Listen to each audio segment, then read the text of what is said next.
Halo guys, welcome back to my channel. Jadi hari ini aku ada kuliah Sistem Informasi Manajemen. Nanti aku akan jemput beberapa teman-temanku buat ke kampus kalian. Yuk, stay tune. Oke guys, jadi aku udah sampai di salah satu rumah temanku buat jemput. Ya, kita panggil aja ya. Ayo Rani, masuk. Hai. Hai, Apa kabar? baik. Kamu apa kabar? Alhamdulillah baik juga. Jadi kan nanti kan kita kan bahas materi TKM nih di Sistem Informasi Manajemen. Rani udah tahu belum apa sih filosofi TKM itu? Nah, jadi kita harus tahu dulu nih kualitas itu apa. Nah, kualitas ini mengandung berbagai macam makna. Nah, yang pada intinya kualitas itu adalah sebuah kondisi dinamis yang berhubungan dengan produk, jasa, manusia, proses, dan lingkungan organisasi dalam rangka untuk memenuhi dan memuaskan kebutuhan atau keinginan konsumen atau pelanggan. Nah, filosofinya ini dimulai dari ketika sebuah perusahaan itu ada pimpinan, operasi, dan bagian kualitas itu ditumpuk pada satu orang saja, sehingga pada seiring berjalannya waktu pendekatan tersebut dihilangkan karena sebuah teori dukungan, hingga pada akhirnya manajemen kualitas itu untuk menjaga kualitas yang baik di perusahaan dipisah oleh suatu departemen saja.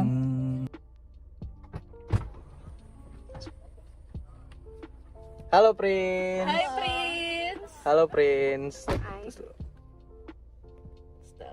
Tadi kan aku udah nanya-nanya nih ke Rani apa itu filosofi TKM. Sekarang aku bakalan nanya lagi ke temen aku Prince yang di belakang ini. Apa saja pilar-pilar di TKM? Oke, aku akan jelasin pilar Total Quality Management. Nah, di masa lampau itu ada seorang jenderal berbintang 4 yang berhasil menerapkan berbagai prinsip KTM. Nah, prinsipnya itu adalah yang pertama produk, kemudian proses, organisasi, komitmen, dan pemimpin. Nah, kelima pilar tersebut saling tergantung satu sama lain. Nah, apabila salah satu pilar melemah, maka seluruh pilar tersebut akan ikut melemah juga. Oh, itu Pina. Ada Ayi. Ya udah deh sekalian aja. Halo Ayi, halo Pina. Hai.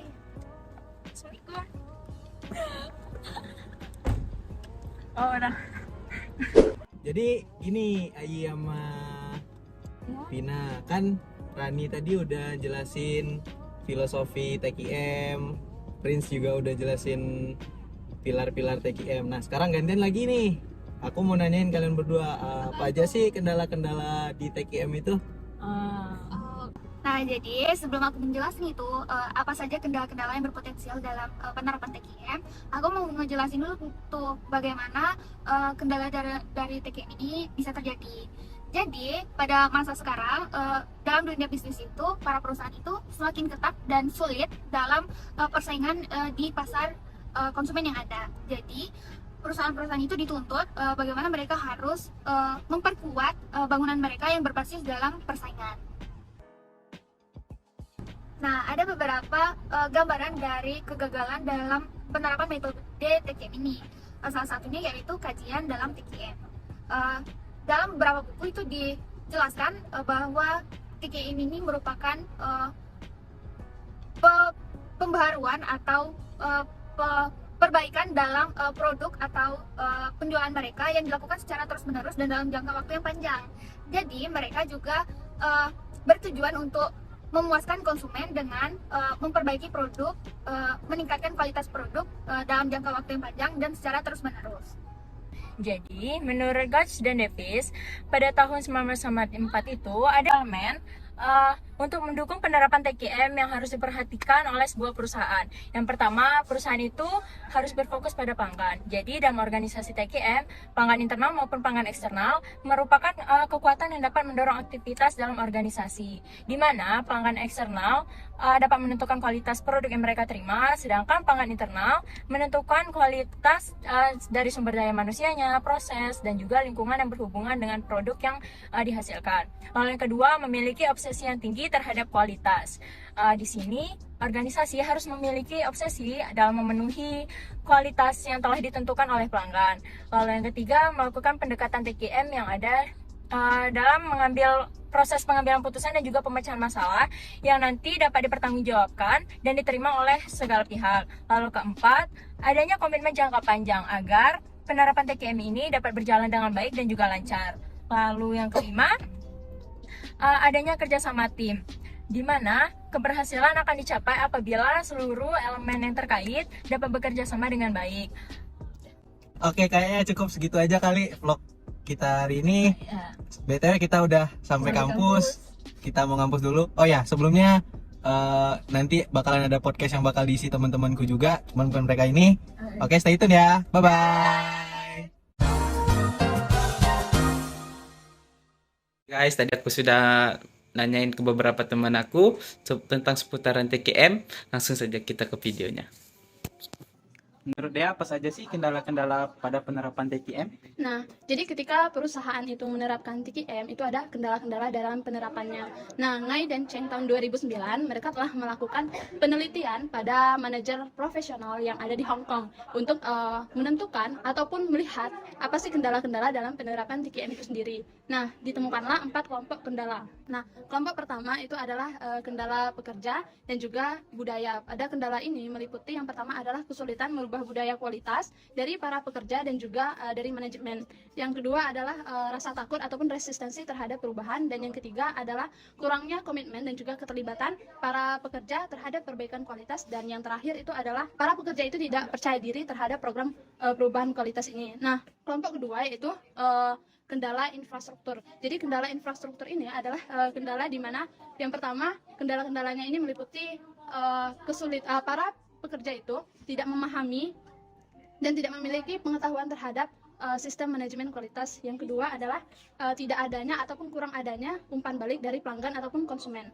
Nah, yang ketiga ini adalah kurangnya pendidikan dan juga pelatihan terhadap manajemen kualitas, dan yang terakhir itu adalah kurangnya keahlian dalam manajemen kualitas. Nah, kelompok tiga ini adalah kelompok kendala manajerial. Adapun kendala-kendalanya yang meliputi yang pertama adalah kurangnya keterlibatan ataupun komitmen dari top manager. Yang kedua adalah tidak adanya visi misi yang tepat. Yang ketiga ini adalah seringnya ataupun tingkat dari perubahan dari manajemen eksekutif ini sering berganti. Dan yang terakhir itu adalah kurangnya sikap kepemimpinan. Nah, kelompok terakhir ataupun kelompok 4 itu adalah kendala organisasional. Nah, kendala-kendala ini meliputi yang pertama itu adalah manajemen ataupun aliran informasi dari internal maupun eksternal itu kurang efektif. Dan yang kedua adalah kerjasama yang tidak dilakukan dengan baik atau tidak adanya keterlibatan antar bagian dalam perusahaan itu sendiri. Dan yang terakhir itu sendiri adalah penetapan sasaran dari perusahaan itu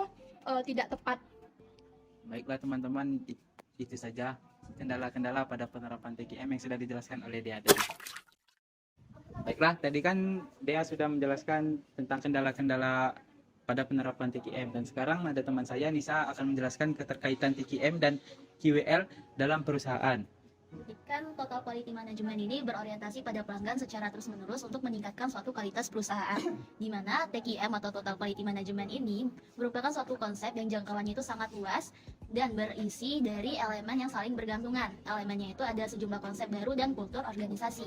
Lantas kaitan dari Total Quality Management dengan Quality of Working Life ini apa sih? Sebelumnya, Quality of Working Life ini merupakan suatu cara berpikir tentang orang, pekerjaan, ataupun organisasi dengan elemen-elemen lainnya, yaitu contohnya seperti perhatian tentang dampak mengenai pekerjaan terhadap organisasi, orang, ataupun pekerjaan, dan aktivitas dalam organisasi.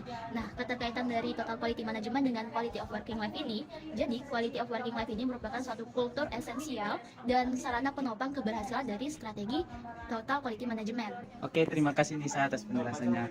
Kayaknya bosan nih di sini terus. Kita cari pemandangan lain ya teman-teman. Mari. Oke teman-teman. Sekarang pemandangannya sudah beda, sudah hijau-hijau. Nah, dan di sana kebetulan ada teman saya. Baiklah kita tanyakan tentang QWL sebagai model organisasi. Apa itu QWL sebagai model organisasi? Jadi QWL sebagai model organisasi. Sebelumnya kita ketahui apa sih QWL itu? QWL adalah Quality of Working Life.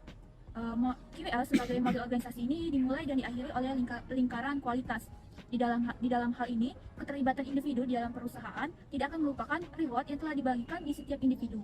Dikarenakan hal tersebut dapat menciptakan stabilitas kerja dan membangun model organisasi QL atau organisasi yang keterlibatan tinggi yang efektif. Dalam hal ini, QL itu merupakan kultur esensial atau penopang utama bagi TQM. QL ini bertujuan sebagai dia ini menciptakan organisasi yang bebas dari rasa takut dan menciptakan keterlibatan dari berbagai unsur organisasi. QL ini juga menimbulkan timbal balik antara individu dengan organisasi dan antara organisasi dengan kebutuhan pengembangan individu. Baiklah teman-teman, itu saja materi tentang QL sebagai model organisasi. Selanjutnya kita lanjut lagi keliling-keliling. Baiklah teman-teman, sekarang saya sudah menemukan dua teman saya dan saya akan menanyakan tentang pendekatan kualitas perusahaan jasa. Saya akan bertanya dulu kepada Lisa. Kepada Lisa, misalnya kamu menyebutkan salah satu dari pendekatan kualitas perusahaan jasa tersebut. Yang pertama adalah pendekatan service tiger atau segitiga layanan. Segitiga layanan adalah satu model interaktif yang menciptakan hubungan antara perusahaan dan pengguna jasa. Dalam hal ini ada 3 elemen yang mendukung. Yang pertama ada strategi layanan atau servis layanan. Satu strategi yang memberikan layanan yang mutu yang baik sebaik-baiknya pada para pengguna jasa. Nah, strategi layanan yang baik ialah strategi yang metodenya dapat dijelaskan dengan baik atau dapat mudah dipahami. Yang kedua adalah sumber daya manusia pelayanan. Sumber daya manusia pelayanan ini terdiri antara 3. Yang pertama adalah sumber daya manusia yang berinteraksi langsung pada pelanggan. Yang kedua adalah sumber daya manusia yang memberi layanan kepada pelanggan, tetapi berinteraksi secara temporer. Yang ketiga yaitu sumber daya tambahan. Nah, ketiga adalah sistem layanan atau service system, yaitu satu proses tata cara untuk memberikan layanan pada pelanggan yang melibatkan seluruh fasilitas yang ada dan sumber daya manusia. Oke guys, tadi kan Lisa sudah menjelaskan salah satu pendekatan pada kualitas perusahaan jasa, dan selanjutnya yang satu lagi akan dijelaskan oleh Rafiq. Saya akan menjelaskan pendekatan yang kedua, yaitu TQS atau Total Quality Service, atau yang dikenal dengan pelayanan mutu terpadu, yaitu perusahaan memberikan pelayanan yang bermutu kepada para pelanggan maupun pemilik perusahaan dan pegawainya. Adapun 5 elemen di dalam Total Quality Service. Yang pertama yaitu riset pasar dan riset pelanggan, perencanaan strategi,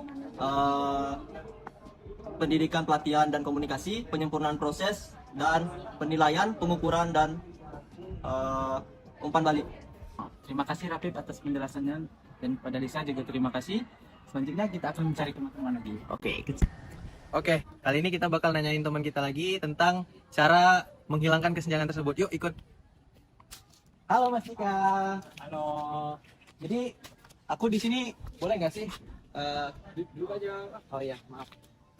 Jadi kan tadi ada tuh pendekatan PBZ itu ada kesenjangannya. Jadi di sini Mas bisa nggak sih ngasih tahu cara menghilangkan kesenjangan tersebut?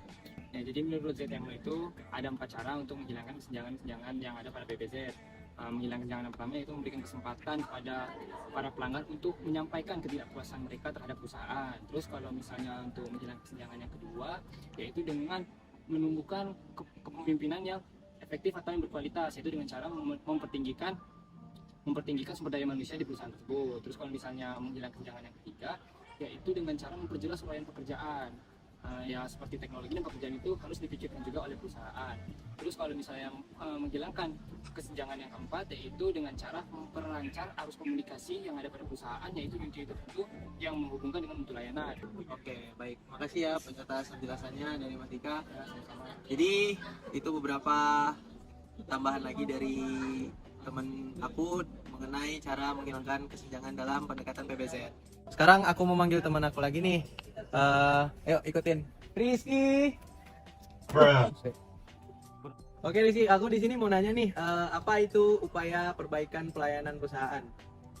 Jadi dalam TQM ini proses perbaikan pelayanan perusahaan itu bisa kita analogikan dalam sebuah konsep, yaitu konsep service profit chain. Jadi dalam service profit chain ini dijelaskan sebenarnya masalah eksternal dalam pelayanan perusahaan itu sebenarnya adalah masalah internal perusahaan. Jadi dalam konsep ini masalah internal itu menghasilkan produktivitas kerja karyawan. Jadi produktivitas kerja karyawan menghasilkan output berupa meningkatnya produktivitas, dan satu lagi itu meningkatnya loyalitas karyawan. Jadi dalam 2 ini menghasilkan upaya pelayanan eksternal. Jadi upaya pelayanan eksternal ini berupa kepuasan pelanggan. Nah, kepuasan pelanggan ini nantinya juga akan menghasilkan loyalitas pelanggan. Nah, dari loyalitas pelanggan ini akan menghasilkan lagi yang namanya 2, meningkatkan jasa dalam suatu perusahaan, dan yang kedua adalah meningkatkan pembelian.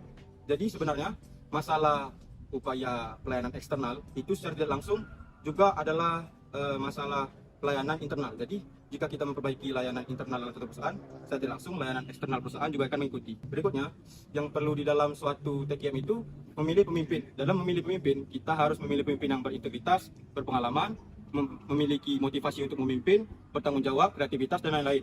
Nantinya pemimpin ini akan mempunyai peran langsung dalam suatu perusahaan. Oke, makasih juga Rizky buat penjelasannya. Oke. Silakan kembali ke habitatnya. Baik, jadi itu beberapa tambahan dari Rizky. Selanjutnya kita cari buat yang terakhir. Oke, kayaknya bakalan ada satu pertanyaan lagi yang bakal aku sampaikan ke temanku, tapi ke temanku nggak ada. Ini, Bang. Jadi di sini aku mau nanya nih, bagaimana upaya pemimpin dalam melakukan perbaikan pelayanan? Jadi untuk menjadi seorang pemimpin, kita harus melakukan dukungan secara berkesinambungan melalui kepemimpinan yang transformasional. Jadi untuk membentuk kepemimpinan yang transformasional ada 3 cara. Yang pertama, seorang pemimpin harus menyampaikan inspirasi yang simpel namun berfokus pada tujuan yang baik kepada karyawannya. Jadi karyawan itu gampang untuk menerima apa yang diharapkan oleh si pemimpin. Terus yang kedua, itu adalah berfokus kepada intelektual. Jadi semua permasalahan yang tercipta bagi perusahaan ataupun para karyawan itu sendiri dapat diselesaikan secara ilmiah. Dan yang terakhir adalah pemberian konsolidasi secara individual, yang mana pemberian ini yang dimaksud memberikan perhatian lebih kepada para karyawan. Oke, baik, makasih sebelumnya Bang ya. Saya mau nanya teman saya udah pada pulang, jadi abang boleh. Ayo dengar aku. Bang, nebeng.